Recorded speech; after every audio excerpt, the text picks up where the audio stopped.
کام ہے کہ مجھ سے الفاظ کی نہیں بن پا رہے. میں چاہوں گا کہ آپ فقط کھڑے ہو کر اس شخصیت کا استقبال کریں جو ہماری اگلی مقرر ہیں. سر سید احمد خان کی چھٹی پشت کے پڑپودے. آپ سب کی بھرپور تالیوں کی گونج میں چیئرمین ICIH کراچی سے ہیں ہمارے معزز مہمان جناب سید احمد رشید صاحب. کھڑے ہو کر استقبال کیجیے گا.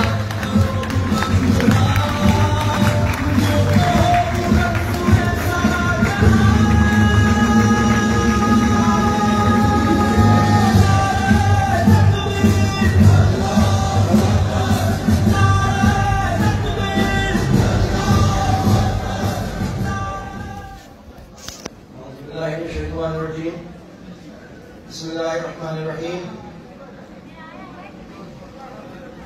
هو الذی ارسل رسولہ بالہدی ودین الحق لیظہرہ علی الدین کلہ ولو کرہ المشرکون. سب سے پہلے تو میں ان دوستوں کا، ان اسٹوڈنٹس کا جو جب سے ہم یہاں آئے ہیں اس وقت سے لے کے اب تک یہاں بڑی ہمت کے ساتھ بیٹھے ہوئے ہیں، ان کا شکریہ ادا کرتا ہوں اور ان کے جذبے کو سلام کرتا ہوں کہ آپ لوگ یہاں بیٹھے اور مجھے یہی امید تھی کہ پیچھے سے کہ وہ ہمت کے ساتھ بیٹھے رہیں گے. سب سے پہلے تو اس بات کا شکریہ. دوسرے لیول پہ میں شکریہ ادا کرنا چاہتا ہوں فیصل صاحب کا کہ انہوں نے ہمیں دعوت دی کہ ہم آپ کے سامنے آ سکیں اور کچھ موقع بیان کر سکیں. شہید سیاجی صاحب کا بہت شکریہ. ہمارے وائس چانسلر صاحب بیٹھے ہیں اور مزید جو سینئر ہمارے بیٹھے ہیں ان کا بہت شکریہ کہ انہوں نے ہمیں موقع دیا کہ ہم آپ سے بات کر سکیں. جس وقت عموماً بہت سے جگہوں کے اوپر موقع ملتا ہے، بہت سی جگہوں تک جانا ہوتا ہے مختلف موضوعات کے اوپر بات کرنے کے لیے، چاہے وہ لا سے ریلیٹڈ ہوں، چاہے وہ اسلامک جورسپروڈنس سے ریلیٹڈ ہوں، چاہے وہ انسانی حقوق کے معاملات ہوں، بین المذاہب ممانگی کے معاملات ہوں، اسلام کی ریپرزنٹیشن کے معاملات ہوں، بہت سی جگہوں پہ جانا پڑتا ہے. لیکن جس وقت مجھے یہ اپرچونٹی ملی، یہ اپرچونٹی میرے پاس آئی کہ نظریے کے اوپر کچھ بات کرنی ہے، تو میں نے 1 منٹ کے لیے سوچنا بھی گوارا نہیں کیا اور میں نے سوچا ایک ہی وقت میں مجھے ساری چیزوں پہ بات کرنے کا موقع مل جائے گا. اس لیے میں نے بنا تاخیر، بنا سوچے سمجھے فوراً میں نے ہاں کر دی. میں نے کہا انشاءاللہ تعالیٰ کراچی سے ڈرائیو کر کے ضرور ہم جائیں گے اور ضرور وہاں پہنچیں گے اور جا کے آپ لوگوں سے مخاطب ہوں گے. اور جس قسم کا جذبہ میں نے شروع سے یہاں دیکھا اور کل سے جو میں یہاں دیکھ رہا ہوں، نوجوانوں کو دیکھ رہا ہوں اور جو مقررین کی میں نے باتیں سنی، چاہے وہ مائنورٹیز میں ہوں، چاہے وہ ینگ ہوں، چاہے سینئرز ہوں، جو انہوں نے باتیں کری اس سے مجھے خوشی ہو رہی ہے کہ الحمدللہ میں یہاں پہ موجود ہوں آپ لوگوں کے درمیان. اب گزارشات تو کسی یہ ہے کہ میں کسی ٹاپک کے اوپر رہنا چاہوں گا. نظریہ ایک سوچ کا نام ہے. نظریے کا مطلب ایک سوچ، وہ سوچ جو آپ کو کسی چیز کے حصول کرنے کے لیے کی طرف آپ کو لے کے بڑھتی ہے. اس کی ابتدا میرے ایک بھائی نے بہت اچھی بتائی. شروع میں سن رہا تھا تو انہوں نے بہت اچھی بات بتائی، اس سے اچھی بھی دوسروں نے بتائی. اس نظریے کو اکثر ہم لوگ 1930 سے ریلیٹ کرتے ہیں، جب علامہ اقبال صاحب نے 2 قوموں کا نظریہ پیش کیا. خطبہ الہ آباد کے اندر ہم اکثر دیکھتے ہیں کہ وہاں سے اس کی ایک چیز نکلتی ہے کہ اب 2 نیشن تھیوری آئی، کیونکہ علامہ اقبال صاحب کا 1930 سے پہلے کی شاعری اور 1930 سے پہلے کی سیاست اور سیاسی بصیرت بالکل مختلف تھی اس سے جو 1930 کے بعد ہوئی. 1930 سے پہلے ان کی جو سیاست تھی، ان کا جو شوق تھا، ان کا جو فکر تھی، وہ اپنے آباء و اجداد کو جانتے تھے، پہچانتے تھے. وہ کسی قسم کی ڈویژن نہیں چاہتے تھے. ہر حال میں وہ متحدہ ہندوستان کی بات کرتے تھے. آپ دیکھیں تو جو ایک ان کا بڑا مشہور وہ ہے سارے جہاں سے اچھا ہندوستان ہمارا، علامہ اقبال کا لکھا ہوا ہے. وہ جانتے تھے کہ ہندوستان کی اہمیت کیا تھی، وہ جانتے تھے کہ ہندوستان کا مقصد کیا تھا. لیکن 1930 کے بعد کیونکہ 1928 کے اندر جو نہرو نے اپنی بات کر دی تھی اور نہرو کی رپورٹ کے بعد ثابت ہو گیا تھا کہ یہ لوگ آپ کے ساتھ کسی صورت میں بھی سچے نہیں ہو سکتے. کون سے لوگ؟ جن لوگوں کو ایک اور دوسرے ایک چھوٹے سے آئلینڈ سے آئے ہوئے لوگوں نے ان کو اتنا ورگلا دیا ہے، ان کو اتنا زیادہ اپنے ساتھ منہ لگا لیا ہے، ان کو اتنی زیادہ مظلومیت کی وہ ایک تحریک دکھا دکھا دی ہے، ان کو مظلوم بنا کے اتنا پیش کر دیا ہے، ان کو سینسس کے ذریعے یہ بتا دیا کہ تمہاری آبادی زیادہ ہے اور یہ مسلمانوں کی آبادی کم ہے، تو آخر انہوں نے تمہارے اوپر 1000 سال حکومت کیسے کی؟ اس چیز کا لاؤ میں اتنا پکایا کہ اس میں نہرو جیسے لوگ آئے اور انہوں نے ہندو مسلم یونٹی کو بالکل ریجیکٹ کر دیا. جس کے بعد پھر علامہ اقبال نے کہا ایسی بات ہے، تو پھر 1930 کے اندر اب آپ نے نظریہ پیش کیا کہ ہم ایک مسلمانوں کے لیے سیپریٹ ہوم لینڈ کا مطالبہ کرتے ہیں. اس کے باوجود آپ اگر دیکھیں تو قائد اعظم محمد علی جناح نے رحمت اللہ پھر بھی ہندوستان کی جغرافیائی حیثیت، ہندوستان سے ملنے والا جو ان کا ایک اثاثہ تھا، میں یہ دوبارہ لفظ یوز کر رہا ہوں کہ ہم 1000 سال تک ہم صدیوں سے وہاں پر حکمرانی کر رہے تھے، اس چیز کو جانتے ہوئے قائد اعظم بھی نہیں چاہتے تھے کہ ہم اس ملک کو توڑیں، ہم اس ہندوستان کی ڈویژن چاہیں. لیکن 1935 کے الیکشن کے بعد جو ایون چہرہ، جو اس ہندوتوا کا چہرہ جو آج ہمیں نظر آ رہا ہے، وہ قائد اعظم کو 2 سال میں نظر آ گیا جب مسجدوں کے سامنے ڈھول باجے بجانے جانے لگے، جب اذان کو بین کیا جانے لگا، جب گائے کو جمع کرنے کے اوپر پابندی لگائی جانے لگی، جب اذانوں کے ٹائموں کے اوپر جہاں اجازت دی وہاں پہ گھنٹیاں بجانا شروع کری، اور پھر مسلمانوں کو جو اس وقت اقلیت میں آ گئے تھے ان کو اتنا برے طریقے سے ان کے ساتھ سلوک پیش کیا کہ قائد اعظم نے بھی اس وقت محسوس کیا. اور پھر آپ دیکھتے ہیں کہ وہ سر سید کی بنائی ہوئی ادارے علی گڑھ میں جاتے ہیں اور وہاں سے پھر نوجوان طلباء ایک تنظیم اٹھتی ہے، اور اٹھنے کے بعد الحمدللہ اس پاکستانی کو بنا کے دم دیتی ہے. اگلے 10 سال کے اندر یہ پاکستان بنتا ہے. یہ سچی تاریخ ہے. مگر میں اس سے پہلے کی بات جو اور امپورٹنٹ ہے میں وہ ضرور بتانا چاہ رہا ہوں کہ ہم نے ریلیٹ کیا یہاں سے تھوڑا سا. ہم اگر پیچھے جائیں تو ہم دیکھتے ہیں سر سید احمد خان کو، جنہوں نے سب سے پہلے ٹو نیشن کی بات کری، مگر سر سید نے ٹو نیشن کی بات نہیں کری تھی. بیسکلی سر سید نے اس ٹو نیشن تھیوری کو ریوائو کیا اور ہمیں دوبارہ جگایا تھا، ہمیں دوبارہ یاد دلایا تھا جو چیز ہم بھول گئے تھے. حضور والا ٹو نیشن تھیوری کی ابتدا اس وقت ہوئی جس وقت اللہ تعالیٰ نے کہا کہ میں تمام فرشتوں سے اس آدم کو سجدہ کرو، اس آدم کو سجدہ کرو. اس وقت شیطان نے انکار کیا، کان من الجن، وہ جنات میں سے تھا، اس نے انکار کیا، اس نے کہا میں سجدہ نہیں کرتا. اس نے اپنی بڑائی کی بات کری، وہ تکبر میں آ گیا. وہاں سے 2 طاقتیں وجود میں آ گئی، ایک اللہ تعالیٰ کی طاقت یعنی خیر کی اور دوسری شر کی طاقت. ایک وہ جو اللہ کو مانتے ہیں، دوسرے وہ جو شیطان کو مانتے ہیں.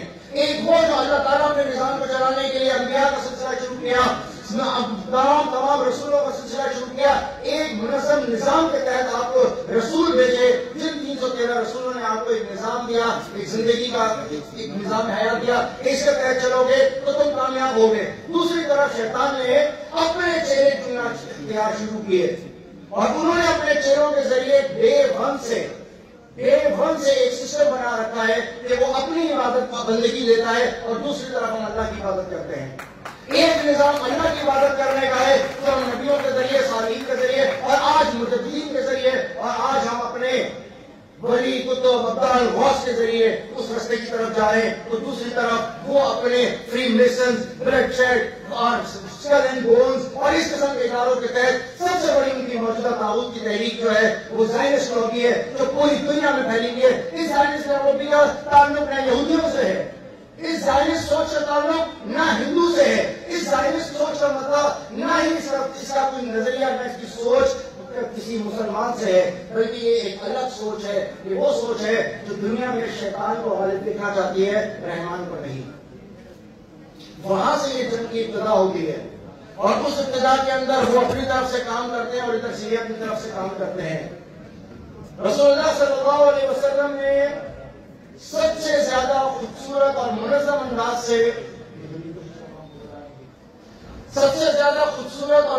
انداز سے کوشش کی، اور اتنے خوبصورت انداز سے جو دین دیا گیا اس کی تبلیغ اتنی اس پیارے انداز سے کی کہ بہت جلد اس طاغوت کو منیا میٹ کر دیا، بہت جلد.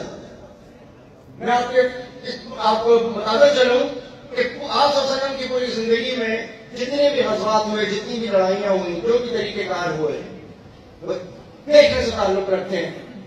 میں اس پلیٹ فارم سے ہر جگہ کہتا ہوں، یہاں بھی میں کہتا ہوں کہ کاش کوئی مدینہ کی ریاست کا نعرہ لگانے والوں کو صرف یہ بتا دے کہ مدینہ کی ریاست کو ایک دفعہ غور سے سمجھ لو کہ مدینہ کی ریاست سے پہلے محمد رسول اللہ کی ذات کے اوپر آ جاؤ، تمہیں ہر سوال کا حل مل جائے گا. نہ اکنامک محرومی ہوگی، نہ تمہاری دفاعی محرومی ہوگی، سارے مسئلوں کا حل مل جائے گا. ٹائم ہوتا تو میں آپ کو بتاتا کہ مدینہ کی ریاست کی ابتدا کیسے ہوئی تھی اور اس کے اندر پہلا کام کیا کیا تھا اور آپ نے دوسرا کام کیا کیا تھا. اگر آج ہمارے سے ادارے کو سمجھ جائے کہ وہ دوسرا کام کیا تھا جو آپ سے نے کیا اور پاکستان کو عمل کر رہے، تو پاکستان کو دنیا کی عظیم طاقت بنانے سے کوئی نہیں روک سکتا. کشمیر دوسرے ہفتے آپ کے قدموں میں آپ کے پاس ہوگا، آپ کے ساتھ ہوگا، ہندوستان حاصل کر کے بھاگ جائے گا. اور یہ بھی بتاؤں کہ کسی علاقے کو، کسی صوبے کو، کسی شخص کو محرومی نہیں رہے گی. اگر صرف ہم وہ سمجھ جائیں کہ آپ سے کا طریقہ انقلاب کیا تھا، کس طریقے سے آپ نے وہ کام کیا. یہ وہ نظریہ تھا جناب، یہ وہ نظریہ تھا جس نظریے کے اوپر یہ سلسلہ شروع کیا. آپ صلی اللہ علیہ وسلم کے تمام ٹائم کے اندر جتنی بھی غزوات ہوئے ان کے اندر اگر ہم کیجولیٹی ریٹ چیک کرتے ہیں کہ دونوں طرف سے کتنے لوگ مرے اس انقلاب کو لانچ کرنے میں، اس انقلاب کو پھیلانے میں، تو ہم دیکھ کے حیران ہو جاتے ہیں. فگر ٹوٹل فگر ہے 1800. دونوں طرف سے کفار اور اس مسلمانوں میں جو مرنے والوں کی تعداد ہے وہ 1800 ہے. اندازہ لگائیں کہ کتنی خوبصورتی سے اس انقلاب کو، اس ریٹ کو آپ سسٹم میں لے کے چلے ہوں گے، کتنی خوبصورتی سے اس سسٹم کو چلایا ہوگا کہ 1800 کی تعداد کے اندر آپ 12 مربع کلومیٹر سے 12 لاکھ مربع کلومیٹر تک پہنچ گئے اور اس کے بعد 65 لاکھ کے اوپر پہنچ گئے خلفائے راشدین کے دور میں. کیا وہ خوبصورت میکینزم ہوگا؟ یہ وہ نظریہ تھا جس نے جو نظریہ ایکسپینڈ کیا، یہ وہ سوچ تھی جو ایکسپینڈ کری. اور وہ ایکسپینڈ کرتے کرتے کرتے کرتے آپ کی 712 عیسوی میں، 712 عیسوی کے اندر ایک شخص خط لکھتی ہے، ایک عورت خط لکھتی ہے اور اس خط کے اوپر، اور خط یاد رکھیں پلیز اس بات کو اپنے ذہن میں رکھا جائے کہ خط کسی کمزور کو نہیں لکھا جاتا، ہمیشہ طاقتور سے مدد مانگی جاتی ہے. یہ وہی طاقت اگر کسی کو لگے اور کوئی یہ تصور کرے یا کوئی یہ سوچے کہ کیوں محمد بن قاسم اس ہندوستان میں آیا، کیوں طارق بن زیاد اسپین میں گیا، تو جناب کیوں پھر امریکہ جو ہے وہ عراق میں آتا ہے، کیوں کویت کی مدد کرتا ہے. سپر پاور کا کام ہی یہ ہوتا ہے کہ جو اس سے مدد مانگے اس کو دے. مسلمان واحد قوم ہے جو 1400 سال آئے ہوئے ہوئے ہیں اور 1300 سال میں سے 1000 سال سپریم پاور کی طرح دنیا میں حکومت کری ہے. نہ نادر الاسلام، نہ نادر مسلم، not other than you and your parents who have ruled this whole world over 1000 years. 1400 سال میں 1000 سال کسی نے حکومت نہیں کری ہے اور الحمدللہ ان بنیاد کے اوپر ہم نے کی. اور اگر ہم مزید اس بنیاد کے اوپر چلے تو ہم دوبارہ کر سکتے ہیں، اس نظریے کے اوپر چلے تو ہم کر سکتے ہیں. اس نظریے کو دوبارہ دیکھیں تو صحیح. اس نظریے کے اوپر محمد بن قاسم آتے ہیں، محمد بن قاسم آتے ہیں، چلے جاتے ہیں، دوسرے آتے ہیں، چلے جاتے ہیں، کوئی اسلامی حکومت نہیں ہے انٹل 1212. کوئی اگر یہ کہے کہ محمد بن قاسم نے آ کے قبضہ کیا تو عموماً یہ باتیں چلتی ہیں کیونکہ ہم ناواقف ہیں اپنی تاریخ سے، کیونکہ ہم ناواقف ہیں، ہمیں نہیں سمجھایا جا رہا. انفلٹریشن سے ہمارے پاس دیگر ملکوں کی، اداروں کی، ایجنسیوں کی، وہ ہماری ٹیچروں کی شکل میں بھی موجود ہے، ہمارے وکلاء کی صورت میں بھی موجود ہے، ہمارے مفکرین کی صورت میں بھی موجود ہے اور NGO کی صورت میں بھی موجود ہے جو لوگوں کو گمراہ کر رہے ہیں. ہم جہاں میں تو کہتا ہوں کاش میری ISI، کاش میری MI وہ اسٹوڈنٹس اور ٹیچرس کے اندر بھی بھیجے تو ان کو کالی بھیڑیں بہت ساری مل جائیں گی. NGO میں بھی بھیجے تو ان کو بھیڑیں مل جائیں گی. جہاں ملک کے دفاع کر رہے ہیں، نظریے کے دفاع کے لیے پورا اسپیشل یونٹ بنایا جائے جو چیک کرے کہ آیا اس نظریے کے خلاف کام تو نہیں ہو رہا. لازمی ان کو ہونا چاہیے، چیک کرنا چاہیے، تب جا کے یہ نظریہ چلے گا.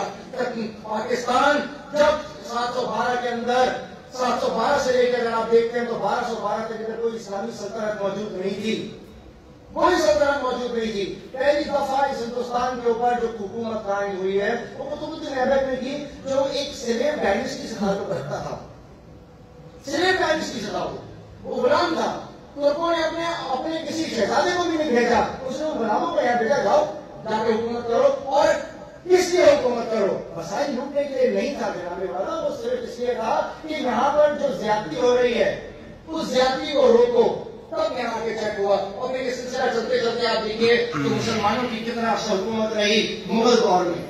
آج مغلوں کو لوگ اکثر میں دیکھتا ہوں کہ مغلوں کو لوگ تھوڑا بہت کرٹیسائز کر دیتے ہیں. حضور والا جب کوئی بڑی عمارت بنائی جاتی ہے، جب کوئی ایکسٹرا چیز کی جاتی ہے، جب ایکسٹرا موٹر وے بنائی جاتی ہے، ایکسٹرا چیزیں بنائی جاتی ہیں، یہ اس وقت کی جاتے ہیں. مانومنٹس بنائے جاتے ہیں، یہ اس وقت بنائے جاتے ہیں جب آپ کے پاس بہت سارا پیسہ ہوتا ہے، جب آپ کے پاس بہت سارے ریسورسز ہوتی ہیں، جب آپ کی حکومت لوگ سیٹ کر رہے ہوتے ہیں، تب یہ تاج محل بنائے جاتے ہیں، تب یہ بڑے بڑے قلعے بنائے جاتے ہیں، تب وہ ساری چیزیں ہوئی تھی. اس کا مطلب یہ ہے کہ وہ دور میں مسلمان بہت اچھی طاقت میں تھے، بہت اچھے حالات میں تھے. یہ سلسلہ چلتے چلتے آپ دیکھیے کہ 16ویں صدی کا 1600 کے اندر ڈچ ایسٹ انڈیا کمپنی یہاں بنگال کے تھرو آتی ہے، اور اس کے بعد آنے کے بعد اپنی ذاتی فوج رکھتی ہے، اور فوج کے بعد وہ ریاستوں کو کھانا شروع کرتی ہے. اور کھاتے کھاتے کھاتے میں آپ کی توجہ صرف لانا چاہتا ہوں 1832 کے اوپر جب لارڈ میکالے کو یہاں بھیجا جاتا ہے، خاص طور پہ جو رائل بلڈ تھا، لارڈ میکالے کو کہا جاتا ہے جاؤ اور جا کے ہندوستان میں چیک کر کے آؤ کہ آخر ہم اس ہندوستان کو اپنے قبضے میں کیسے لے سکتے ہیں. کیوں؟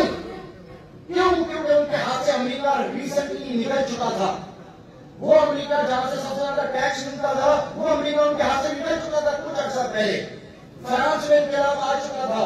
اب ان کو چاہیے تھا ایک ایسی جگہ کہ جس جگہ کو وہ قبضہ کر سکے، جس جگہ کو وہ مکمل طور پہ قابض ہو سکے. ایسے موقع کے اوپر ان لوگوں نے اپنے رائل بلڈ کو بھیجا لارڈ میکالے کو کہ جاؤ اور جا کے چیک کرو کہ ہم آگے کیسے ان لوگوں کو قابو میں کر سکتے ہیں. لہٰذا لارڈ میکالے یہاں آتا ہے، 5 سال یہاں رہتا ہے، 5 سال کے بعد وہ واپس جاتا ہے، اپنی پارلیمنٹ میں کھڑا ہوتا ہے. 1837 کے اندر جو اس نے اپنا خطبہ پارلیمنٹ کا دیا ہے، میں آپ کو کہوں گا ضرور پڑھیں اس کو. That is available on internet, that is available on their museums. پڑھیں اس میں کیا لکھا ہے، اس سے آپ کو پتا چلے گا ہندوستان اس وقت کیا کس حال میں تھا. اس میں لکھا ہے کہ میں ہندوستان کی دائیں بھی گیا، بائیں بھی گیا، اوپر بھی گیا، نیچے بھی گیا. میں واضح طور پہ کہتا ہوں کہ کسی بھی صورت میں آپ ان لوگوں کے اوپر قابو نہیں پا سکیں گے. کیوں؟ کیونکہ میں نے ہندوستان میں کوئی غریب نہیں دیکھا. 1838 میں کہہ رہا ہے میں نے کوئی غریب نہیں دیکھا. 1838 میں کہہ رہا ہے میں نے کہیں گندگی کے ڈھیر نہیں دیکھے. وہ کہتا ہے میں نے کہیں نا انصافی نہیں دیکھی، میں نے وہاں کہیں بھیک مانگنے والا نہیں دیکھا. میں نے اتنا بہترین ہندوستان دیکھا ہے. اور ایسے لوگوں کو آپ کیسے قابو کر سکتے ہو؟ تو انہوں نے پوچھا یہ بات تو ٹھیک ہے مگر یہ بتاؤ کہ حل کیا ہے. اس نے کہا وجہ کیا ہے؟ انہوں نے کہا وجہ یہ ہے کہ یہ دونوں بڑی جو لوگ ہیں مسلمان اور دوسری طرف سے ہندو اور تیسری طرف یہ چھوٹے جتنے بھی ہیں، یہ سب اپنے اپنے ہولی اسکرپچرز کے ساتھ جڑے ہوئے ہیں، اپنی روحانی تعلیمات کے ساتھ جڑے ہوئے ہیں. جب تک اپنی تعلیمات کے ساتھ جڑے ہوئے ہیں ہم انہیں قابو نہیں کر سکتے. تب لارڈ میکالے نے کہا کہ اگر آپ ان کو چاہتے ہیں قبضہ کرنا، آپ چاہتے ہیں ان کے اوپر حاکم بننا، ان کا ایجوکیشن سسٹم ان سے چھین لو، ان سے ان کی روحانی تعلیم چھین لو، ان سے رسول اللہ کی محبت دل سے نکال دو. تب جانے کے بعد ایسے ایسے لوگ معلوم پیدا ہوئے جنہوں نے رسول اللہ کی اتھارٹی کو چیلنج کیا اور خود آنے کے بعد اپنے آپ کو نبی ڈکلیئر کر دیا. یہ ان لوگوں کے بنائے ہوئے کام تھے. آج بھی اگر ہم نبی پاک کے ساتھ کسی کو کھڑا کرتے ہیں اس کا مطلب ہم رسول اللہ کی اتھارٹی کو چیلنج کر رہے ہیں. یاد رکھیں اللہ تعالیٰ کے ساتھ تو کسی کو کوئی لڑائی نہیں ہے نا. اللہ تعالیٰ کو تو سب مانتے تھے. مکہ کے اندر اللہ تعالیٰ کو تو سب مانتے تھے، مگر جو اختلاف تھا وہ تو رسول اللہ صلی اللہ علیہ وسلم سے تھا. رسول اللہ صلی اللہ علیہ وسلم کی ذات سے نہیں تھا. ان کو تو لوگ صادق امین کہتے تھے. اصل اختلاف ان کو اس نظام سے تھا جو نظام لے کے رسول اللہ صلی اللہ علیہ وسلم آئے تھے.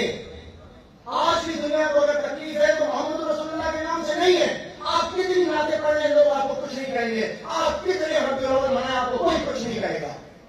آپ کتنی بڑی بڑی باتیں کر لیں کوئی کچھ نہیں کہے گا آپ کو. مگر جس دن آپ اس نظام کو نافذ کرنے کی بات کریں گے جو میرے رسول لے کے آئے تھے، اس دن آپ کو دہشت گرد بھی کہا جائے گا، اس دن آپ کو برا بھی کہا جائے گا، اس دن آپ کو سب کچھ کہا جائے گا. صرف اس لیے کہ آپ اس نظام کو آپ اپنا لے کے آ جاؤ. حضور پاکستان کی بنیاد اس بنیاد پر بنی، تب جا کے کانگریس، آپ کی مسلم لیگ اور یہ سب کچھ بنتے ہیں. اور اس کے بعد آپ دیکھیں میں قائد اعظم کے اوپر روزانہ فاتحہ بھیجوں صرف ان کی اس جملے کے اوپر جس کو انہوں نے کہا کہ دیکھو اس دور کو دیکھو اور آج کے دور کو دیکھیں. آج وہ چیز کتنی ریلیونٹ ہے کہ قائد اعظم کے لیے کوئی بھی کچھ کہے مگر وہ قائد اعظم جب ان سے پوچھا جاتا ہے کہ یہ بتائیے کہ جس پاکستان کی آپ بات کر رہے ہیں وہ پاکستان کون سا ہوگا؟ آیا آپ آزاد ہونے کے بعد کیپٹلسٹ بلاک میں جائیں گے یعنی امریکہ کی طرف جائیں گے یا آپ سوشلسٹ بلاک کی طرف جائیں گے؟ آپ سامراجیت کی طرف جائیں گے، اشتراکیت کی طرف جائیں گے؟ تو اس وقت میرے قائد نے کیا کہا؟ نہ میں اس طرف جاؤں گا نہ میں اس طرف جاؤں گا، بلکہ میں 1400 سال پرانے محمد رسول اللہ کے نائب انسان کی طرف جاؤں گا۔ اس دنیا پر اس وقت ایک حکومت قائم ہوتی ہے جہاں ہر چیز کی برابری ہے، جہاں کسی کو محروم نہیں ہے۔ رسول اللہ صلی اللہ علیہ وسلم نے سب سے پہلے میثاق مدینہ کیا تھا۔ میثاق مدینہ 57 پوائنٹس رہے اور 57 میں سے 27 پوائنٹس لوگوں کے حقوق کی بات کرتا ہے، لوگوں کی حقوق کی بات کرتا ہے۔ تو حاجت الوداع سب کو ایک لڑی میں پہ ہوتا ہے۔ قائد اعظم نے کہا ہمیں اس کی ضرورت ہے۔ ارے قائد اعظم آپ کو اس دور میں کہہ رہے ہیں جب رشیا چمک رہا ہے، جب وہ ریڈ بال بنا ہوا ہے، جب امریکہ ریڈ بال بنا، جب امریکہ پوری دنیا پہ چھایا ہوا ہے، اس دور میں کہہ رہے ہیں۔ آج اسلام کے بارے میں آج بہت سوچ رہے ہیں۔ آج تو نہ رشیا رہا نہ امریکہ رہا ہے، آج تو یہ دونوں نظام ختم ہو گئے۔ آج سوچو کتنا ریلیونٹ ہوگا وہ نظام جس کے لیے قائد اعظم نے یہ سوچ میں بنایا تھا پاکستان۔ اب صرف دکھ مجھے ایک بات کا ہے کہ ہم نے پاکستان اس نظریے پہ حاصل تو کر لیا، اس کے اوپر ہم نے بات تو کر لی، لیکن اس نعرے کے اوپر جب لوگوں کا نعرہ تھا، یاد رکھیے گا پاکستان کا مطلب کیا؟ لا الہ الا اللہ کسی جماعت کا نعرہ نہیں تھا، یہ نعرہ عوام کا تھا کہ جہاں اللہ کا نظام ہوگا۔ مجھے دکھ سے اس بات کا آج تک ہے کہ ہم اس ملک میں وہ نظام نافذ نہیں کر سکے ہیں۔ آپ کیا سمجھتے ہیں کہ کیا اس ملک میں عدالتی نظام اسلام کے مطابق نہیں چل سکتا تو 1300 سال چلا ہے دنیا میں؟ کیا معاشی نظام ہمارا نہیں چل سکتا تو 1300 سال چلا ہے؟ کیا ہمارے ملک کے اندر کیا آپ کا صوبائی نظام، آپ کے بلدیاتی نظام نہیں چل سکتے؟ جناب سب چل سکتے ہیں۔ ہمیں ضرورت ہے ہم اپنی ڈائریکشن کو ٹھیک کریں، ہمیں ضرورت ہے کہ ہم اس نظریے کو صرف نظریہ کہہ کے تعویذ بنا کے گلے میں نہ ڈالیں، بلکہ کھول کے دیکھیں۔ ہمارے میں سے کسی کی تقریر کی یہاں ضرورت نہیں تھی۔ شروع میں تو قرآن کی سورت انہوں نے پڑھی اور جو انہوں نے نعت پڑھی، اس پوری محفل کی ضرورت نہیں تھی۔ اگر اسی قرآن کو سمجھ لیا ہوتا، اگر اسی نعت کو سمجھ لیا ہوتا، کسی کو اس پڑھنے کی ضرورت نہیں ہے۔ آج آپ اس کو سمجھ لو، ساری دکانیں بند ہو جائیں گی، سب کی دکانیں بند ہو جائیں گی۔ اس وقت ہمیں ضرورت ہماری یہ ہے کہ ہم اپنے نظام کی طرف واپس آئیں، ہم سمجھیں جو پاکستان بن گیا اس کی تکمیل کریں، اور پاکستان کی تکمیل لا الہ الا اللہ محمد رسول اللہ کے سوا ممکن نہیں ہے۔ یہ ساری محرومیاں ختم ہو جائیں گی، یہ سارے معاملات ختم ہو جائیں گے۔ میں اس موقع کے اوپر اپنے ملک کے سارے اداروں کی، اپنے سارے ملک کے اداروں کو یہ یقین دلاتا ہوں کہ ہم ان کے ساتھ کھڑے ہیں، چاہے وہ نیب ہو، چاہے عدالت، چاہے اور نظام ہو، ہم ان کو ڈیفینڈ کریں گے کیونکہ ہمیں یہ ملا ہے۔ ہمیں چاہیے کہ ہم اس نظام کو ٹھیک کرنے کے لیے اپنی جدوجہد کریں اور ہم پلان کریں، شفٹ کریں اپنے آپ کو، تو ایک بہتر مستقبل کی طرف ہم جا سکتے ہیں۔ یہ ساری محرومیاں ختم ہو سکتی ہیں، کسی قسم کی محرومی ہمارے درمیان میں نہیں رہے گی۔ ہمیں واقف ہونا ہے صرف اپنی چیزوں سے۔ انہیں چیزوں پہ میں آپ کا شکریہ ادا کرتا ہوں۔ ایک دفعہ پھر آپ لوگوں نے یہاں بلایا، امید ہے کہ جو باتیں میں نے کہی ہوں گی وہ سمجھ میں آئیں گی۔ بہت شکریہ۔